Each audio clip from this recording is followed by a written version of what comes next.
Antes, cuando llegué a la universidad, pues era una niña, acababa de salir del colegio, y cuando llegué a la institución ya para empezar a prestar mis servicios como médico, escalafonada con un uniforme, estuve primero destinada 4 años en la base aérea de Palanquero. Y cambiar la vida de civil a militar, pues realmente fue un cambio importante, aunque el proceso que tuvimos en la universidad nos sirvió como un proceso de ajuste que hizo que la adaptación no fuera tan dura. A los 2 años más o menos de estar trabajando de maestra, la organización me coopta y salgo de allá, dejo de ser maestra vinculada formalmente y oficialmente al Estado y me enrolo con la organización haciendo labores ya políticas. Porque consideré 2 cosas fundamentales. Uno, el aspecto social, la necesidad de que haya menos pobres y desde esa perspectiva justicia también frente a gente que trabaja mucho pero que no tiene absolutamente nada y que encontré en el campo. Principalmente niños trabajadores que abandonaban la escuela para poder ir a trabajar en el campo. Parte de mi responsabilidad, aparte de ver a mis pacientes, era tener la atención y la instrucción en determinadas áreas de la medicina para la prevención de, digamos, problemas de salud de los pilotos que estaban dentro de la unidad.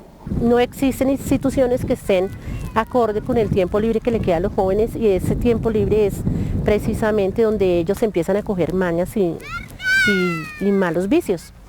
Entonces la preocupación de que esos jóvenes no se fueran por allí fue que me llevó a hacer trabajos culturales. Y la otra fue una decisión fundamentalmente política y es la racionalidad del que piensa que las condiciones no iban a cambiar, no íbamos a abrir la compuerta, sino que teníamos que ser liberales o conservadores en un país que estaba asignado por la violencia partidista que venía de toda esa secuela de guerra y de horror del país, que vivía yo en una zona en donde los conservadores eran muy fuertes y los resguardos liberales habían sido acabados y arrasados, y eran las historias de mi familia, como en el Carmen, como en esos territorios en donde mucha gente tuvo que salir. Entonces hay una racionalidad que dice, bueno, hay que vincularse, además porque encontré tanta gente vinculada ya cuando yo llegué, que yo creí que era la última en llegar. Y dije, claro, con razón la revolución no ha ganado, si es que faltamos pocos. Entonces hay que meterle, hay que hacerle. Creo firmemente en ese momento que la guerrilla era una apuesta y una forma de lucha que era válida. Y me parece importante porque tiempo después eso lo tenemos que reflexionar para poder construir la paz o encaminarnos hacia la paz. Ese es uno de los debates. Usted está viendo Canal Capital, televisión más humana.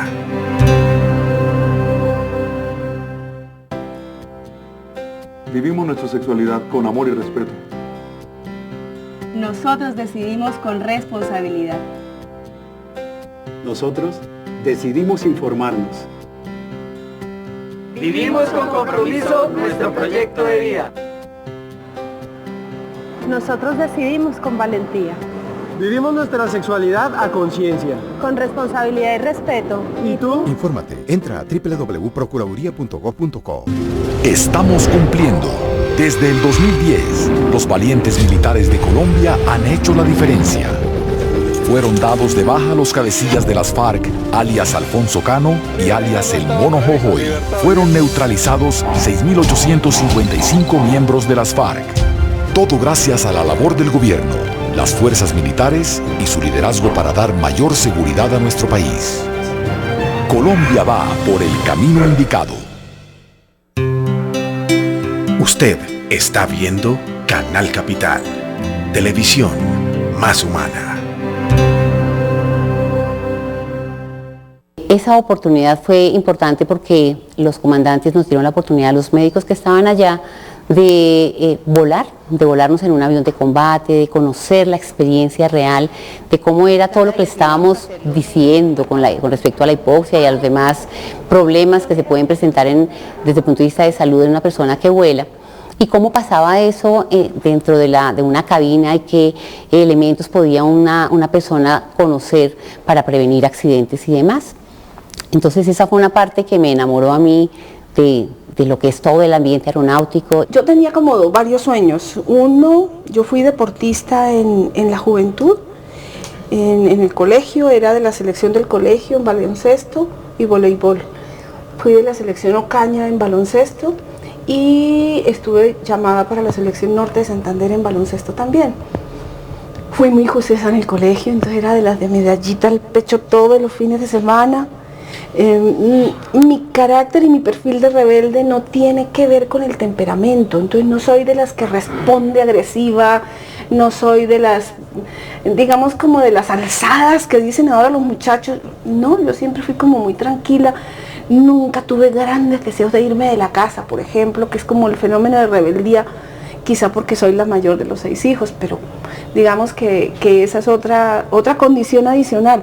Pero en el colegio yo nunca hice trampa, nunca estuve de acuerdo con tirar piedras porque se podía primero hablar. Digamos que mi perfil de rebeldía no encaja en el perfil tradicional que la gente espera. En ese momento tomo la decisión y pasan a segundo plano cosas personales. Hoy eso es un sueño, eso es una realidad muy grande que tiene la institución y es un centro de medicina aeroespacial que permite ofrecerles un servicio de prevención y de formación y instrucción en todos los procesos de salud, inclusive con máquinas tan especializadas como una cámara de altura, como todos los simuladores para la prevención de desorientación espacial, para visión nocturna, que hace que seamos muy adelantados en ese tema. Entonces tuve la oportunidad de trabajar con muchas mujeres de acá de la localidad. De hecho tengo una fundación, la fundación se llama Sígueme y alberga 260 mujeres, madres cabeza de hogar, y tengo como 80 jóvenes que están en los grupos artísticos que tengo ahorita. Entonces a raíz de todo eso es diferente, es muy diferente. Yo creo que el trabajo social es gratificante.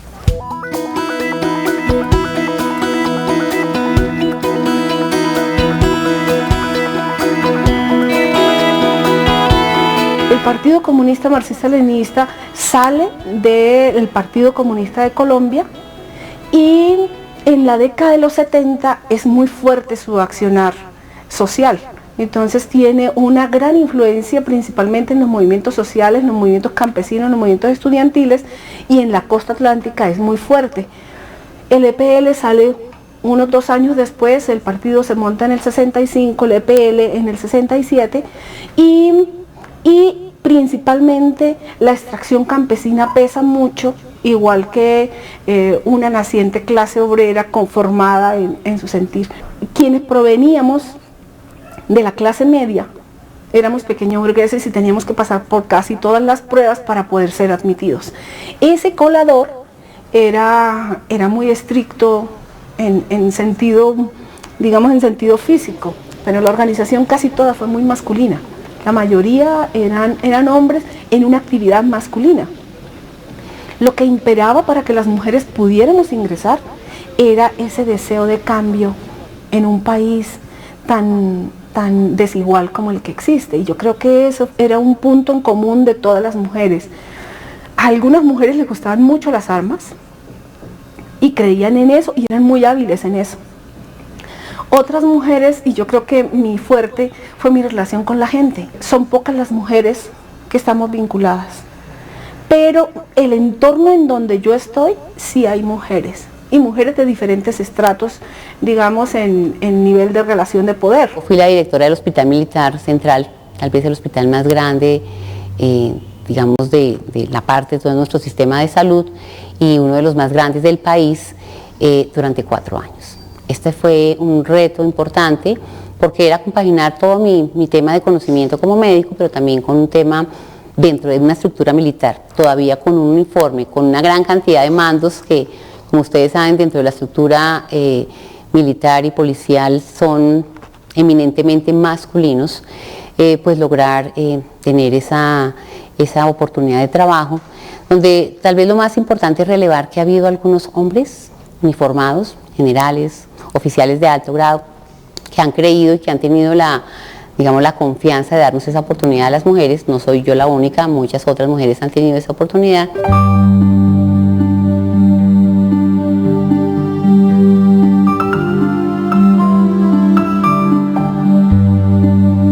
A él no le gustaba que yo estuviera en la calle, pero también era el machismo que tenía por dentro y los celos que lo dominaban, entonces me mantenía encerrada.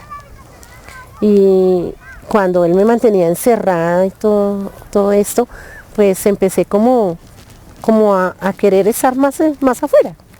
Entonces de ahí, con mi suegra y todo, ella me abría la puerta y todo para que precisamente yo saliera. De ahí empecé a estudiar a escondidas, ya teniendo mis 2 hijos mayores terminé mi bachillerato, y todo fue así a escondidas, pero todo se hizo antes de que él llegara a las 5 de la tarde. Ya tenía que estar en la casa, porque eso era un camello, pelea fija y tunda fija. Yo me novio con quien era mi jefe, quien atendía la organización donde yo estaba. Él no quería decirlo y yo no entendía por qué, pero a mí en una conversación se lo dije a quien nos atendía a nosotros y me castigaron. Me castigaron porque a mí me mandaron para Bogotá y a él lo mandaron para la retaguardia. Cuando nos juntábamos en Ocaña para ir a repartir periódicos, a hacer propaganda o algunas actividades que no nos quedábamos en nuestra casa, sino que había un sitio en especial con una cama para 4. Entonces siempre, antes no había problema en cómo se acomodaba uno para dormir, pues estábamos los 4 en la cama, pues era como complicado hacer cosas. Y entonces lo que les preocupaba era como ese contacto, entonces ya se metían en medio de nosotros, nos dejaban en las orillas. Después nos dijeron que teníamos que separarnos, que no podíamos irnos juntos para el campo.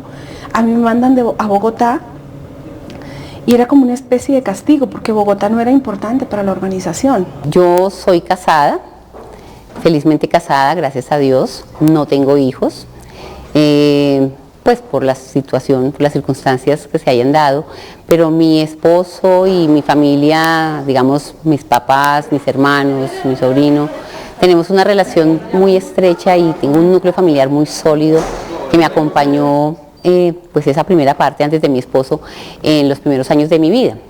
Luego ya vine aquí a hacer mis especializaciones en la parte clínica en el Hospital Militar, hice medicina interna y luego cardiología, y luego hice otras especializaciones, otra serie, digamos, de entrenamiento en la parte de epidemiología y en la parte de administración en servicios de salud. Me casé y mi esposo ha estado siempre al lado mío. Viví con él 17 años, llevamos 10 años que me separé y no me separé precisamente porque yo quise. Porque a pesar de que conocía todo el liderazgo y todo lo que te decía de la cultura patriarcal, es eso, ¿no? Como que uno está ahí encerrado y siempre le meten a uno que el que manda es el hombre, que la cabeza es el hombre. Entonces también pensaba en otras situaciones y decía, no, ¿cómo hago para que mis hijos no vivan esa violencia? Pero también pensaba alternamente, decía, no, si se va él, se quedan mis hijos sin papá, qué tal yo colocarles un padrastro, qué tal, que es todo lo que nosotras pensamos en ese momento.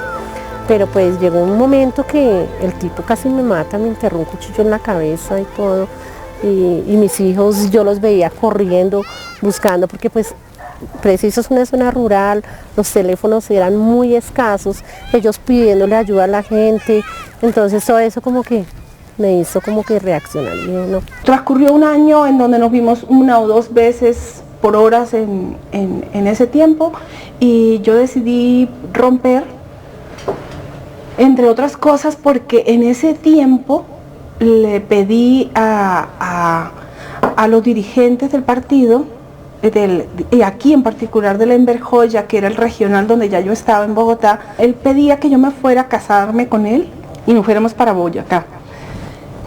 Pero yo realmente sentía que no lo conocía mucho, que faltaba mucho espacio, entonces ¿por qué no convivíamos juntos un tiempo antes de tomar la decisión de casarnos? Me hicieron reuniones, me criticaron, les parecía una cosa totalmente, a mí me parecía totalmente natural, y para la organización, para el partido era como casi cercano como si estuviera hablando con las monjas. Lo empecé a denunciar, tenía como 20 apoyos policivos, que nunca me sirvieron, porque cuando se llama la policía, en estos barrios tan lejos, la policía nunca está. Llega por lo menos 3, 4 horas después, entonces ya el tipo ya no estaba, entonces era muy relativo.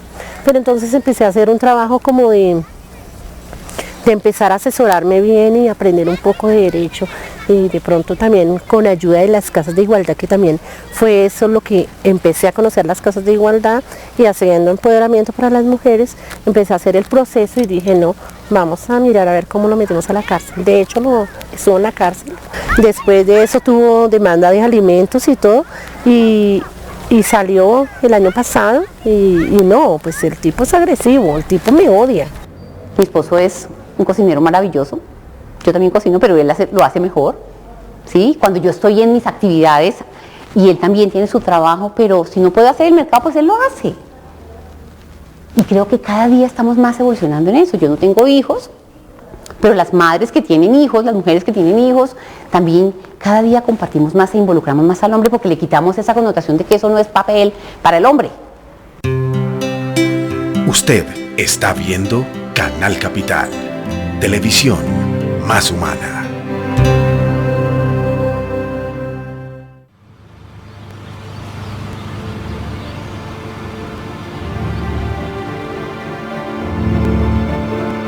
El comercio de celulares robados está enterrando los sueños de muchos colombianos.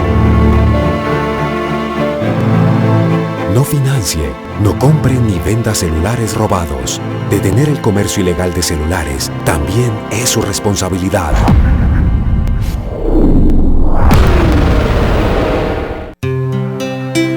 Usted está viendo Canal Capital, televisión más humana. Yo sigo siendo premilitante, todavía no estoy en la organización, no he adquirido el estatus de militante. Me lo dan en un 1 de mayo, aquí en Bogotá, después de la marcha. Me siento con la persona, una mujer lindísima, me siento con ella en una cafetería después de la marcha del 1 de mayo, y me dice: Miriam, queremos contarte que, bueno, no me llamaba Miriam en ese tiempo, nadie me conocía como Miriam, Lucía. Y entonces, Lucía, te tenemos que contar que vas a ser parte del partido, ya vas a estar en una célula. Y ese era como un momento maravilloso, porque era haber pasado un filtro que mucha gente demoró mucho tiempo en pasar. Nos hicimos en una mesa, en un rincón por allá de la cafetería, eran como las 2 de la tarde, no habíamos almorzado, pero pacífico cantábamos la Internacional, ¿no? Y entonces era una cosa totalmente emocionante. Eso es como un beso en secreto, como una cosa de complicidades así deliciosas, y nosotros: arriba los pobres del mundo, cantando la Internacional mientras me daban la militancia. Entré al movimiento social de mujeres como en el 98, empecé a raíz de todas las demandas que colocaba y todo, y también porque conocí a algunas de las mujeres empoderadas de acá de la localidad. Entonces empezaron a hablarme de derechos y lo que ellas querían hacer con la construcción de la política pública de mujer y género. A raíz de eso comencé y entré al movimiento de Mujeres 2000, que en su entonces fue muy reconocido. Me voy para Boyacá y me estreno como militante y como jefe de una vez. Parte de los problemas familiares posteriores con mi esposo, con mi primer esposo, es que él ya tenía mucho tiempo de estar en la organización, y a mí me ascienden como jefe de él, siendo primípara y mucho menor que él. Entonces, digamos que eso pesó mucho en la relación personal, y el parangón que iba a hacer tiene que ver con él, porque cuando yo decido separarme, el partido lo que hace es ponerse del lado de él. Él se va para una zona de trabajo donde estaba vinculado laboralmente. Yo quiero quedarme en Bogotá separada, y cuando el partido sabe eso, me mandan como jefe a esa zona. Entonces yo tenía la disyuntiva de desobedecer al partido y para mí eso era como casi una religión, no podía hacerlo para poder intervenir en la relación. Cuando llegué al hospital militar, tuve una primera experiencia de pronto de choque, y es que la persona que me seguía a mí en, digamos, capacidad de el subdirector administrativo del hospital, que era como el segundo, siempre fue un señor oficial del ejército. Entonces había como una connotación de premisas negativas. Entonces era una mujer, además era médico y además era de la Fuerza Aérea. O sea, tenía tres cosas por las cuales, por todo el, digamos, consenso, antigüedades y demás, y por la misma mirada de género, digamos, generó que hubiéramos tenido algunas dificultades con estas personas. Fueron tres señores oficiales de altas capacidades ellos, pero siempre, como en más de una oportunidad, dos de ellos me lo comentaron, era muy complicado, a mí nunca me ha mandado una mujer, pues me manda mi mujer en la casa, pero en el trabajo no. Y eso pues obviamente generó muchos conflictos en un momento dado, porque ¿quién manda aquí? Por el hecho de ser mujer, de alguna manera sí hay un nivel de exigencia mayor. Casi que hay que demostrar todos los días, a todas horas, que tú puedes hacer mejor la tarea, cuando yo creo que ese no es el sentido. Pero también hay mentes abiertas, hay personas con una evolución en su pensamiento y con una amplitud en sus criterios que han permitido que esto se dé. Sí he encontrado personas que definitivamente dicen, no, ¿usted por qué tiene que estar acá? Usted no debería estar acá. Ha habido una apertura en las fuerzas para que las mujeres también tengan unos cargos y un trabajo más operativo. Pero a nosotras las primeras nos tocó un trabajo importante de ir haciendo como una sensibilización en ese proceso. Y pues no es fácil, porque es cambiar paradigmas. Relativamente yo pienso que las mujeres somos invisibilizadas independientemente de lo que sea. La relación cultural de hombres y mujeres es tan fuerte que ni los revolucionarios son capaces de entorpecerla. Y creo que esa es una deuda que las organizaciones revolucionarias tienen con las mujeres y con los jóvenes y los niños en el país. No atentó contra las relaciones culturales, no modificó las relaciones culturales y el discurso político no logró trascender. Entonces se quedó en eso. A sus 28 años, Antonia Santos, junto a su familia y 8.000 habitantes del Socorro Santander, se agolparon en el convento de capuchinos, el 10 de julio de 1810. El corregidor capitula, se rinde y se entrega. Antonia, entusiasmada, gritó con fervor la proclamación de la independencia. El Cabildo del Socorro envió a Santa Fe información de lo ocurrido e invitan a seguir el ejemplo. Escrito con información de Enrique Santos Molano, Mujeres Libertadoras. El país ha vivido como en estertores buscando la paz. Una primera paz fue la del Frente Nacional y salimos de esa con dos partidos fortalecidos, el Partido Liberal y Conservador, monopólicos también de las condiciones, y frente a eso reaccionamos quienes nos vinculamos a la lucha política después. Y los partidos y organizaciones que surgieron en ese momento, las FARC, el ELN, el EPL, entre otros, pues respondían a esas condiciones. En el 84 se abre un nuevo compás, hay un gran movimiento de masas, hay una ascendencia, la organización, el Partido Comunista Marxista-Leninista tiene mucha ascendencia sobre la sociedad, está bien posicionado, el EPL ha cogido rumbo y tiene una buena comandancia y se propone entonces una tregua de la mano de las consignas también del presidente Belisario Betancur. Para esa época ya yo tenía 2 hijos, estaba viviendo en Bogotá, había salido huyendo de Boyacá, donde nos declararon la muerte laboral, y nos vinimos a Bogotá. Fue un periodo muy difícil porque fue una época de mucha penuria económica principalmente. Teníamos que aportar al partido en las épocas en que nosotros entregábamos o bienes o plata mensualmente para sostener la organización y nosotros no teníamos ni siquiera a veces para comer. En ese periodo yo me acuerdo las manifestaciones muy grandes, el esfuerzo de la gente por hacerse oír, las manifestaciones culturales, la búsqueda de nuevos rumbos.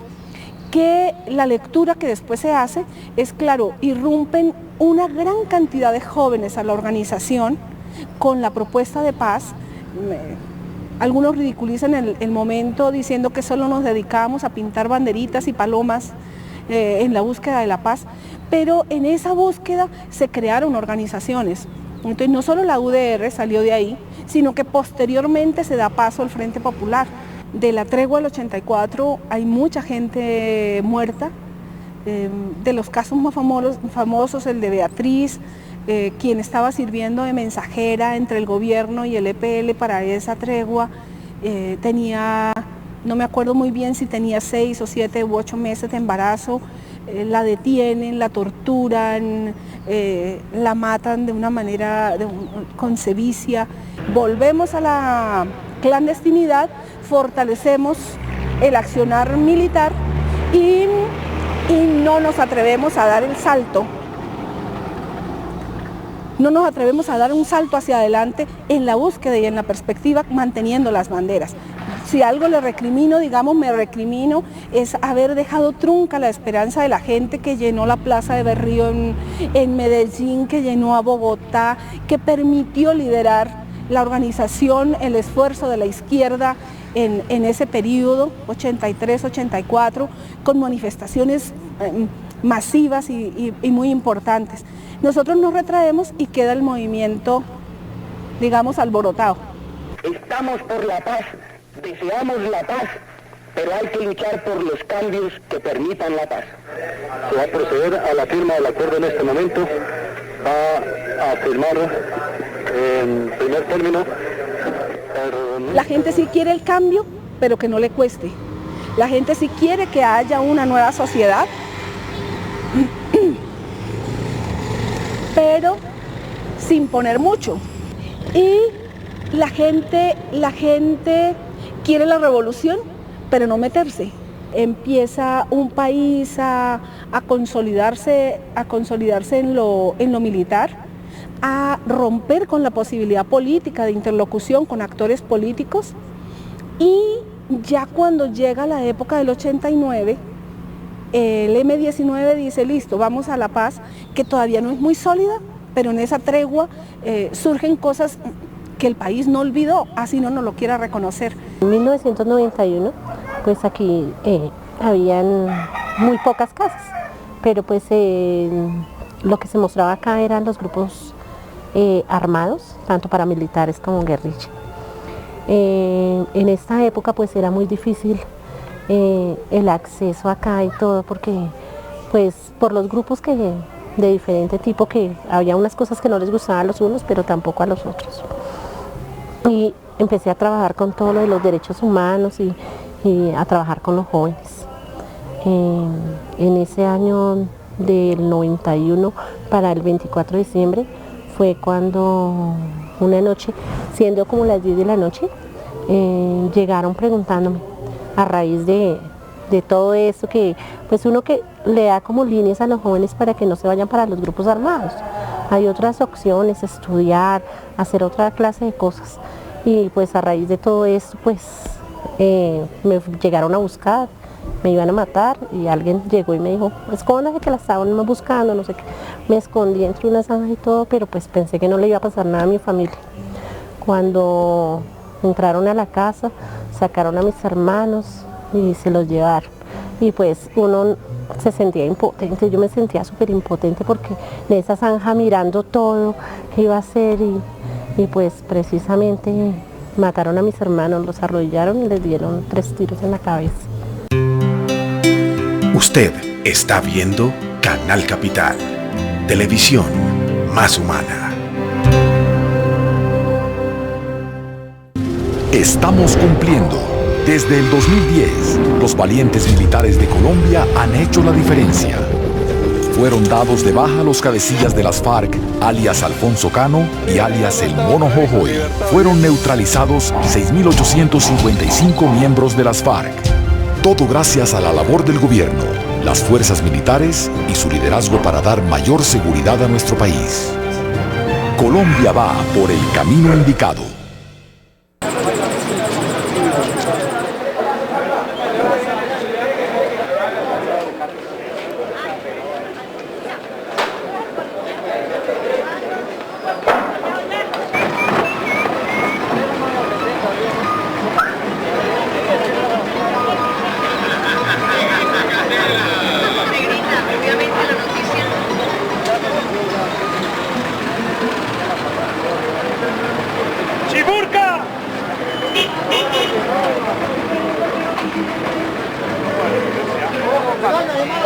Dile, es que está en medio atado, así. Se fueron para el otro lado. Pero fresca, gordo, Daniel, fresca, mano, porque ahí apenas callado. Venga,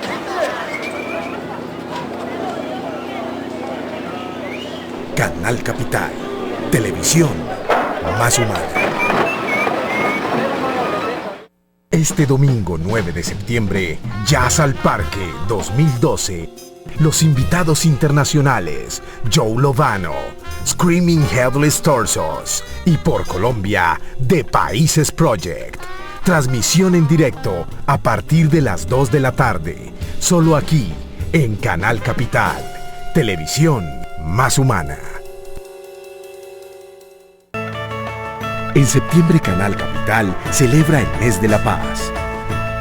El martes 11 de septiembre, avances informativos y entrevistas con los asistentes al evento Es hora de defender el sistema interamericano de derechos humanos. Canal Capital, televisión pública al servicio de la promoción y la defensa de los derechos humanos y de una cultura de paz. Se construye el Estado desde el mismo Sumapaz. Y obviamente que va a ser un Estado campesino porque adquiere las formas culturales de su entorno. Les agradezco a todas ustedes y todos ustedes. Recuerden, lo que estamos construyendo es poder popular, pacífico. Algún día, digamos, todo este mundo de armas que nos rodea no será necesario, no podemos garantizarlo ahora. Pero aquí lo que estamos construyendo es un poder popular pacífico. Lo que está haciendo esta alcaldía en el fondo es entregarles a ustedes el territorio y la gestión de ese territorio a pesar de la existencia de un conflicto armado indudablemente que desde hace mucho tiempo. Canal Capital, televisión más humana. Usted está viendo Canal Capital, televisión más humana. ¿Cuál es el papel de las mujeres en los procesos de paz? Pues es un papel fundamental. Ellas con todos sus aportes a nivel formativo y de educación, pues deben ser un baluarte de soporte para todas las áreas sociales. Nosotros debemos ser unas personas activas, pues obviamente porque debemos cuidar por nuestros hijos y por nuestro núcleo familiar para que haya proceso de paz, estar haciendo presencia activa en todas las manifestaciones que pudiéramos hacer en el país. Seguimos siendo una sociedad machista donde la mujer no interviene, donde siempre está rezagada. Esto es fundamental. Pues que la mujer la deberían valorar más. ¿Por qué? Porque la mujer está muy desvalorizada acá, todo es a favor de los hombres. ¿Por qué no hacen nada? Si sacan leyes que dice que hay ley para la equidad de la mujer y nunca la apoyan. ¿Cuál es la ley que están diciendo? Muéstrenme la ley que están a favor de la mujer, que me la muestren ya.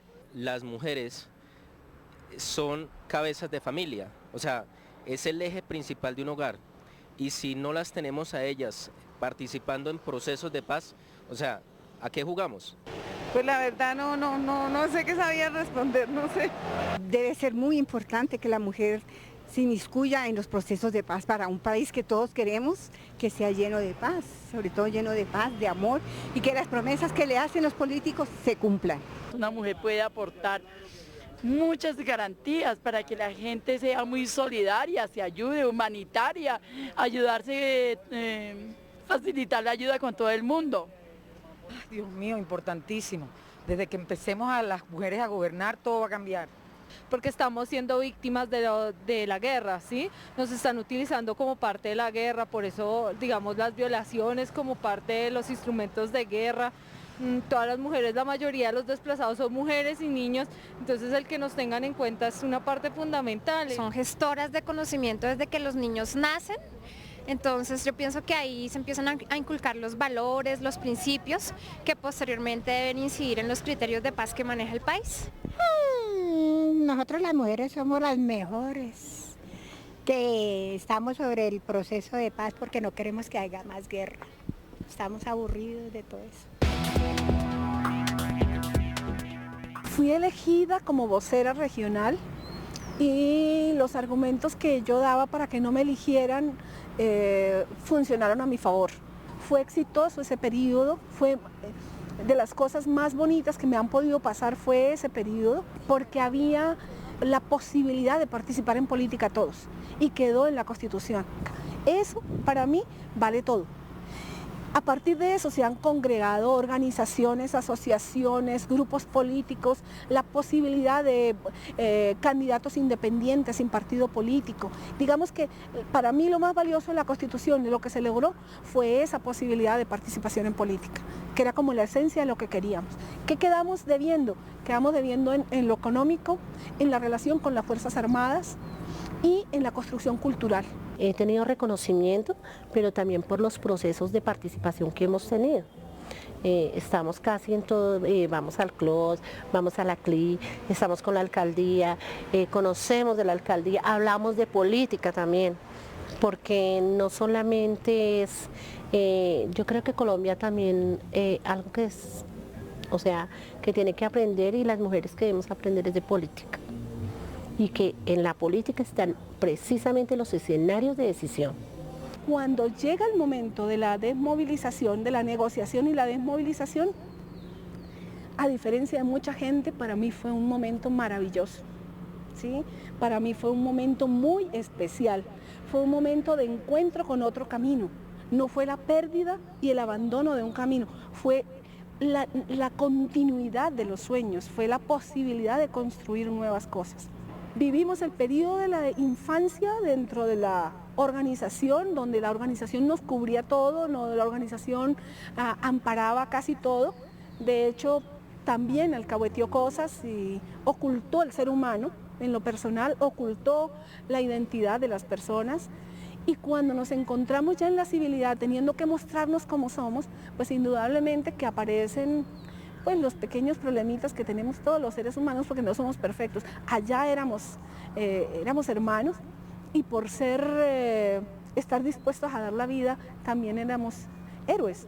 Cuando ya se dieron cuenta que éramos seres humanos comunes y silvestres, empezó como cierto desprecio, hasta que se dieron cuenta que cada uno con los hígados que tuviera podía aspirar a los puestos públicos, aspirar a nuevas cosas y ejercer poder, desde el poder que da la democracia. Me tocó irme 2 años, salí, o sea, pues me estaban buscando, creo que pues era la única que quedaba, pues mi otra familia pues súper asustada, entonces de hecho que aquí vivía una hermana y ella salió y se fue, se desapareció y es la hora que nunca ha vuelto acá, ni siquiera visita porque no llegan a visitar. Resulta que uno puede mandar y uno puede mandar sin maltratar y ser muy exigente, que de pronto es una de las cosas que no sé si sea cualidad o si sea un defecto, pero pienso que para los retos que la vida me ha impuesto es más una cualidad, porque uno puede ser muy buena persona, entre comillas, muy respetuoso de las personas, o debe serlo, pero también tiene que ser muy exigente y muy responsable y muy no tolerante con los errores. Y eso a veces genera problemas. De hecho, no hay muchas mujeres que fueran voceras, de hecho no hay muchas mujeres en la construcción de partidos políticos y poca gente de sexo femenino en la construcción de apuestas distintas. Esa es una característica que yo lo asocio con el estigma de ser mujer.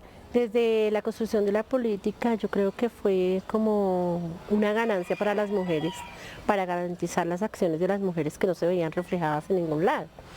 La política pública es como, para mí es como algo que se empieza a reconocer y a ser visibilizadas, mujeres invisibles, mujeres que muchas veces tenían que callar. Sin embargo, no tuve que hacer un esfuerzo de competir en fuerza, así uno fuera muy bueno para el ejercicio y para todas las actividades que forman parte de lo de la estructura de la parte, digamos, intrínseca de la estructura militar, pero si me tocaba hacer una formación y dirigirla y tal, también siempre tuve la capacidad, me entrenaron para eso, ¿sí? Y también tenía voz de mando, o sea, también lo he tenido durante todo este tiempo, así eso no tengas que demostrarlo porque eso no es lo más importante. En mi hoja de vida presento generalmente que una de mis experiencias de vida es el haber sido basquetbolista, porque me enseñó de trabajo en equipo, porque me enseñó de sueños comunes, me enseñó a vivir las derrotas y a vivir los triunfos de manera colectiva. Y otra cosa que pongo en la historia de vida es que fui insurgente y que ese periodo no es un periodo perdido. Eso puede sonar muy altanero para algunos y para otros totalmente desfasado, pero para mí es muy importante porque generalmente los desmovilizados y las desmovilizadas en particular sentimos mucha recriminación porque en la hoja de vida aparecen años en donde uno no puede acreditar experiencia, donde uno no puede acreditar una certificación, donde uno no puede decir qué estuvo haciendo. Y la sociedad se pierde de todo el acervo que uno ha venido construyendo en ese periodo. Sí, yo construyo paz porque de una u otra forma los chicos están yéndose por un mundo mejor. Aquí es muy fácil que le ofrezcan a un chico 700.000 pesos por irse a un grupo armado y todo, y es muy fácil, y esta zona es relativamente como débil en eso. Entonces pienso que de una u otra forma los chicos ya tienen otra mentalidad. Nosotros vamos para un posconflicto.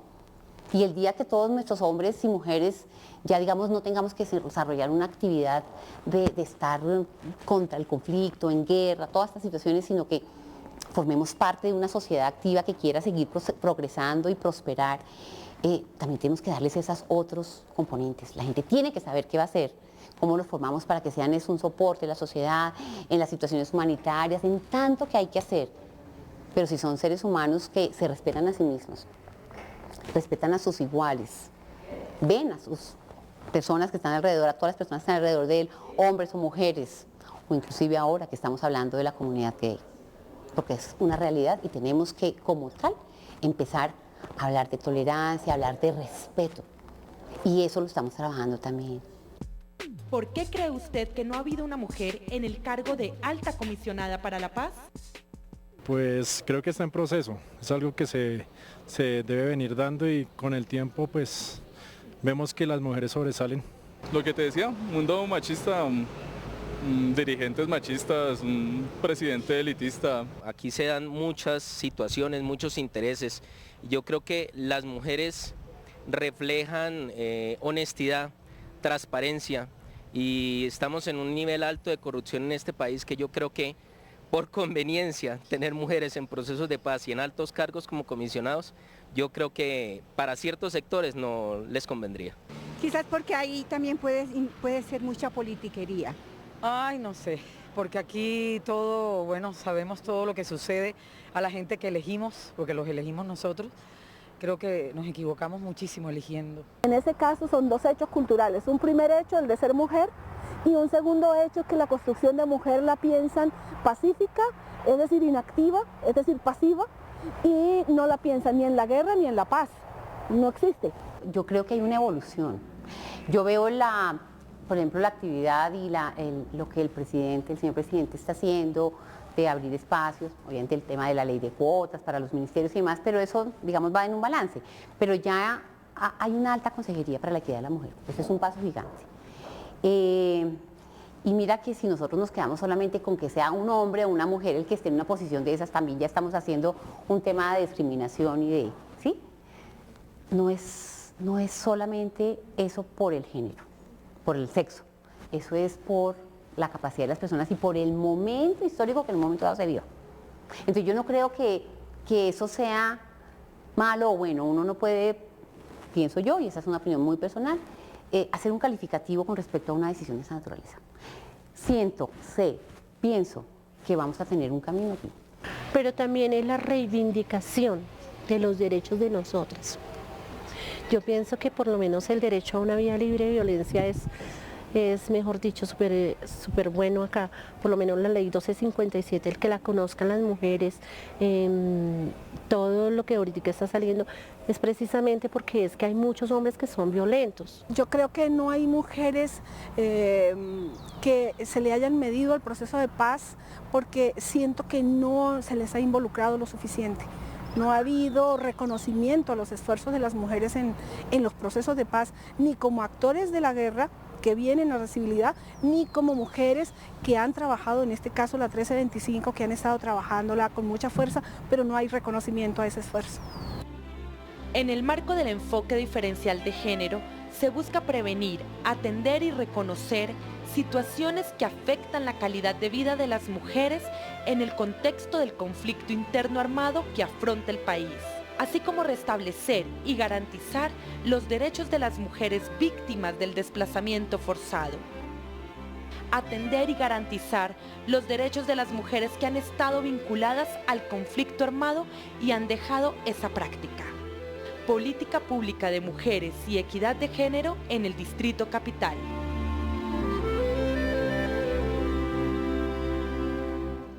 Monté una metodología, una propuesta metodológica que llamé Consentidos para la Vida, y es a partir de los sentidos físicos recuperar la autonomía y desde la autonomía ser ejercitador de derechos. Entonces, más que reclamarle a otro, yo voy a ejercer derechos, y desde esa perspectiva es acercarme al mundo. Esa ha sido como el trajinar de todos estos años. Me he vinculado a niños y jóvenes principalmente, más que adultos, porque creo que hay un tema de responsabilidad sobre lo que dejamos como sociedad. Los adultos les entregamos un mundo muy violento a los niños y a los jóvenes, y desde esa perspectiva es que trabajo con ellos. Pues que es una persona bacana, sabe escuchar. Sabe escuchar nuestros problemas y nos hace hablar de ellos. A comprender los problemas de la vida cotidiana. A valorar lo que podemos tener en estos momentos. Pues la familia, a uno mismo. Gracias. Mi apuesta de paz hoy es el trabajo en lo cotidiano, es poder incidir en lo cotidiano, en eso cotidiano que deja más muertes que el conflicto armado, en eso cotidiano que deja más agresiones que en el conflicto armado, en eso cotidiano que vincula más jóvenes y que se pierde la frontera de lo político. La estructura política y la construcción de paz desde lo político es válido, pero para mí la insistencia sigue siendo que lo que aprendimos pueda ser en construcción de democracia, y la democracia no puede pasar por encima de lo cultural y de lo que están haciendo los jóvenes. Creo que los viejos se dedicaron a la actividad electoral, y yo me voy a dedicar a los jóvenes principalmente para que tengan futuro, para que piensen su futuro, que no es el mismo mío, pero sí es el de Colombia. Nunca más diferencias, hoy se abren las puertas a una democracia sincera, hoy se respira un nuevo aire para el que cree y prospera, hoy no somos cobardes, hoy empuñamos la bandera, la alegría rondando, hoy el pueblo se arriesga a la opción de un mejor cambio y a plantear sus propias propuestas. Rebeldía día a día sin hallar una salida, el vivir para morir, existir y persistir hasta que te llegue el fin, oxidado los barrotes de una guerra que va al trote hasta que la tierra explote. Tengo chicos que por lo menos empezaron conmigo desde hace 6 años, 7 años, y ahorita hoy en día son bailarines profesionales. Entonces, de hecho que se ocuparon el segundo lugar de Salsa al Parque el año pasado. Entonces, grupos de hip hop, de chicos, que si usted escucha todas las canciones de ellos, hablan de paz, del secuestro, del sufrimiento de las mamás, cada día y cotidianamente acá, porque pues sí, que no salgan después de las 10, que les va a suceder algo, bueno, todas esas cosas. Entonces ellos hablan de todas esas historias que han venido sucediendo y que de pronto son invisibles. En las calles siempre se ve la violencia, mataron al fulano, dejaron evidencias, corriendo de las calles, huyéndole a la tomba. Y cuando menos piensan nos ponen es una bomba, drogadicción en cada esquina, se asoma la vecina. La memoria de las mujeres hay que recuperarla, y en particular las mujeres que hicimos parte de la insurgencia y de la contrainsurgencia incluso, porque este país está plagado de eso.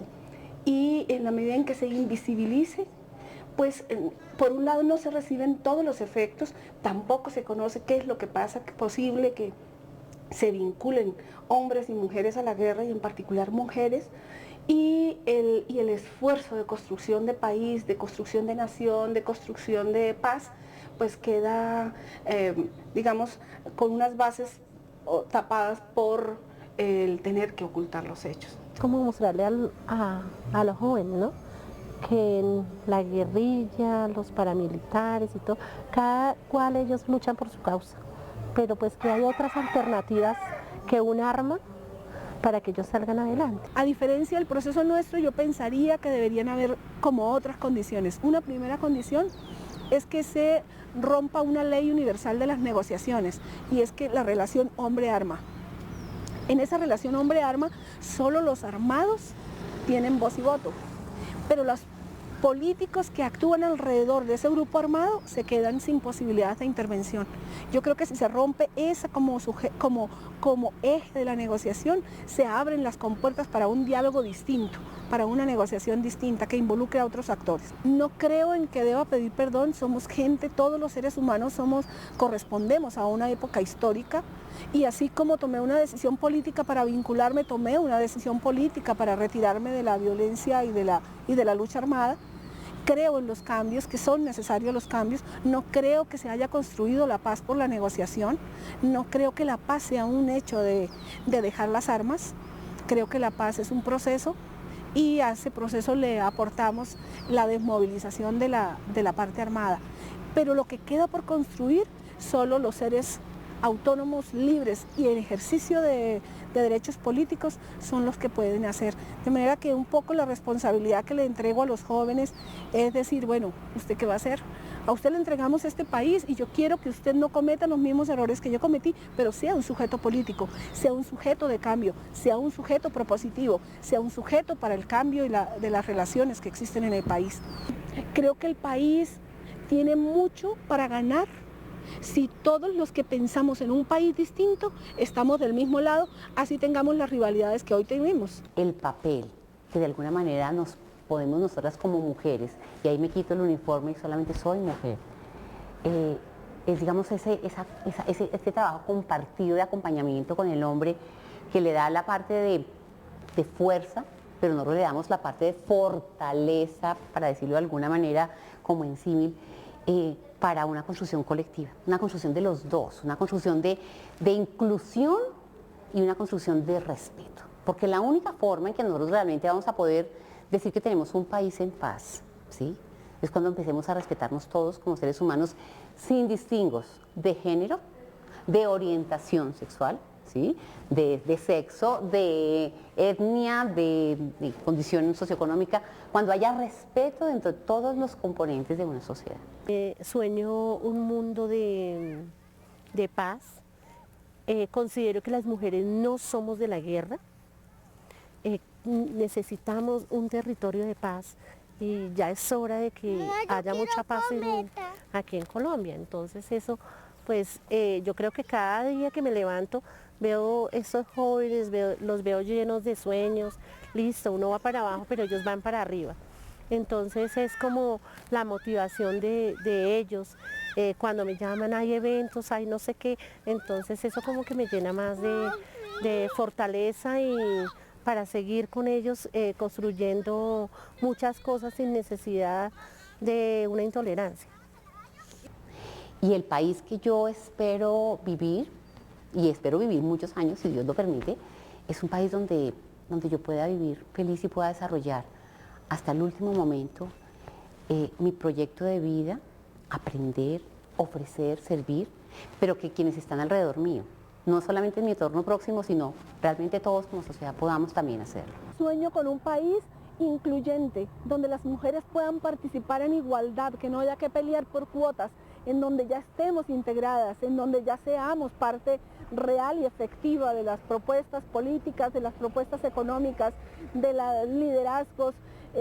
Sueño con un país donde las madres lloren menos a sus hijos, donde que haya que enterrar menos jóvenes y nos podamos morir de viejos. Sueño con un país en donde la riqueza sea tan grande y tan fuerte que sepamos para qué sirve y cómo se puede utilizar en favor de todos. Ese es el país que sueño.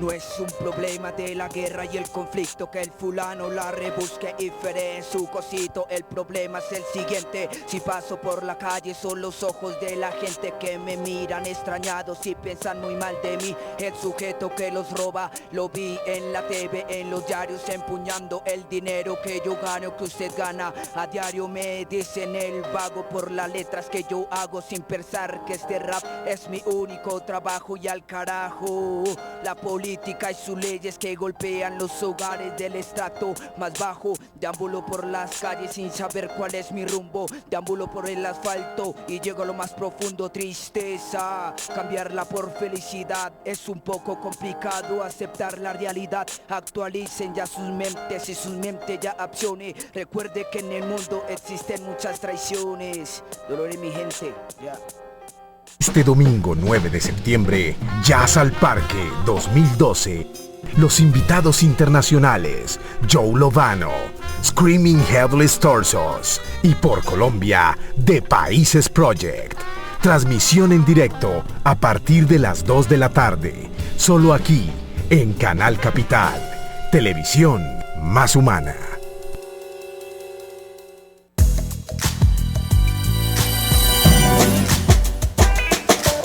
¿Quién dijo que el sexo es malo?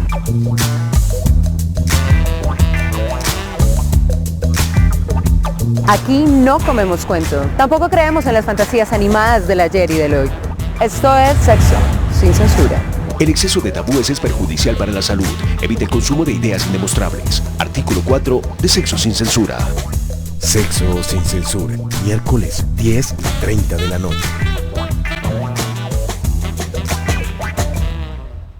Espere próximamente los domingos de vértigo de la Copa Audi R8.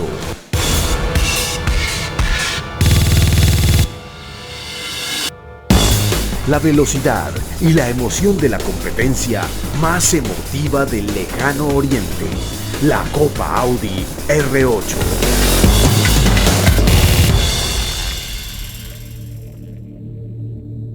Canal Capital, televisión más humana. El siguiente programa es para todas las edades. No contiene escenas de sexo o violencia. Clasificación familiar.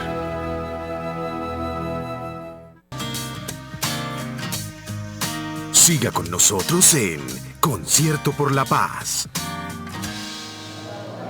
Estamos en el Teatro Jorge Eliezer Gaitán y como lo dijimos también hace un rato, pues aquí estamos después de las 9:30 de la noche, después de haber visto Ni Reinas ni Cenicientas y también Capital Noticias, estamos nuevamente, Claudia, aquí para traer los pormenores de este concierto. Claro que sí, pues como se dieron cuenta, la Guardia Indígena, ya pasó Malalma, el grupo de 4+3, que es un grupo indígena, también causó furor acá en el Jorge Eliezer Gaitán, y pues a esta hora ya se empieza a presentar Andrea Echeverry, que tiene, como sabemos, un concierto espectacular. Andrea nos acompañó también en el concierto del 9 de abril, en el Día Nacional de la Memoria y la Solidaridad con las Víctimas, con un show espectacular. Y en el día de hoy también ya esperamos en más o menos un rato a Andrea, que ya va a salir al escenario y también a pie. Exactamente, y por eso la tenemos aquí en Capital, en Canal Capital, una televisión más humana. Vamos directamente al escenario.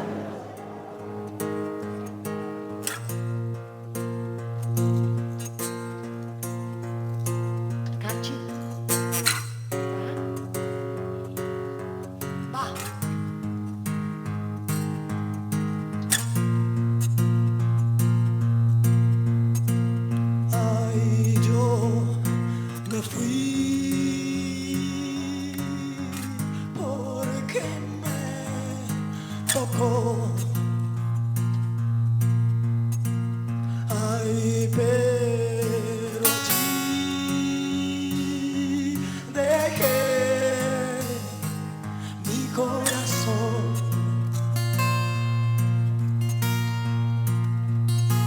Dejé la vajilla y el televisor. Dejé mi casita, mi terruño, mi asadón. Cambié mis paisajes, mi brisa serena por fríos semáforos y sucias aceras. Cambié árboles de fruta por pedir limosna en la ruta. Ay, yo me fui porque me tocó. Ay, pero allí dejé mi corazón.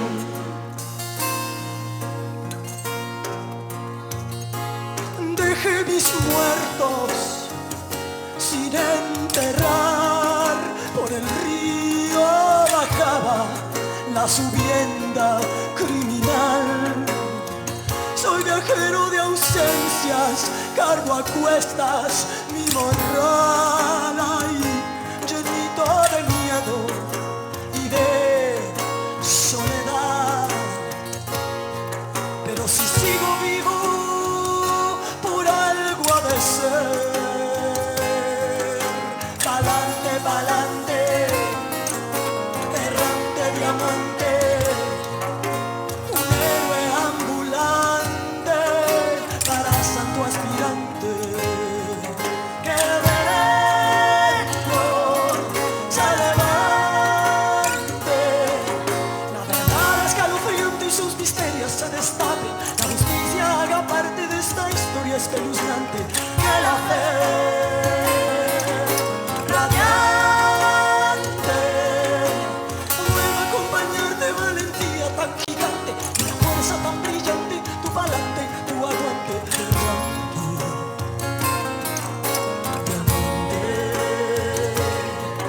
la verdad escalofriante y sus misterios se destapen. La justicia haga parte de esta historia espeluznante. Que la fe radiante vuelva a acompañarte, valentía tan gigante y la fuerza tan brillante, tu pa'lante, tu aguante errante.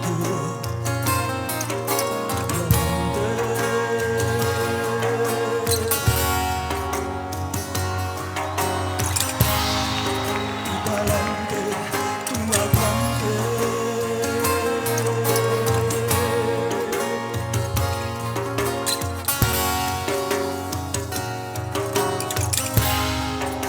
Errante, diamante.